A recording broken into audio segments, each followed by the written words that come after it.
સાવલી નગરપાલિકા વિસ્તારમાં ગટર ઉભરાવાની કાયમી સમસ્યાનો ભોગ બનતા નગરજનો રાજ્યભરમાં તાલુકા જિલ્લા પંચાયત સહિત તમામ નગરપાલિકાઓને ચૂંટણીઓનો માહોલ જામ્યો છે અને શાસક અને વિપક્ષ બંને તૈયારીઓ આરંભી દીધી છે। ત્યારે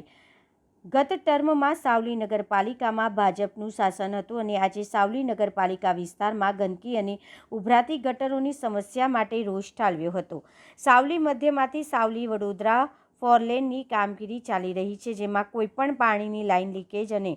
ફોરલેન રોડથી સાવલી નગરમાં સુપ્રસિદ્ધ ભીમનાથ મહાદેવ મંદિર અને ગંગોત્રી શાળામાં જવાના મુખ્ય માર્ગ પર ગટરનું દૂષિત પાણી ભરાઈ રહેતા આ રસ્તે અવરજવર કરતા બાઇક અને વાહન ચાલકો સહિત પગપાળા જતા લોકો ભારે સમસ્યાનો સામનો કરી રહ્યા છે અને આદર્શ આચાર સંહિતા લઈ નગરપાલિકાનો વહીવટ કરતા વહીવટી તંત્રમાં વહેલી તકે નિરાકરણ લાવે તેવી માંગ કરાઈ રહી છે। સાવલીથી ઉદલપુર ફાટક જવા માટેનો રસ્તો બની રહ્યો છે, તે રસ્તો બને છે અને ભીમનાથ મહાદેવ જવાનો મુખ્ય માર્ગનો રસ્તો અને ગંગોત્રી શાળા બંનેનો તો વર્ષોથી આ રોડ પર પાણી ભરાઈ રહેલું છે, ભરાય જ છે અને તે સાવલી નગરપાલિકા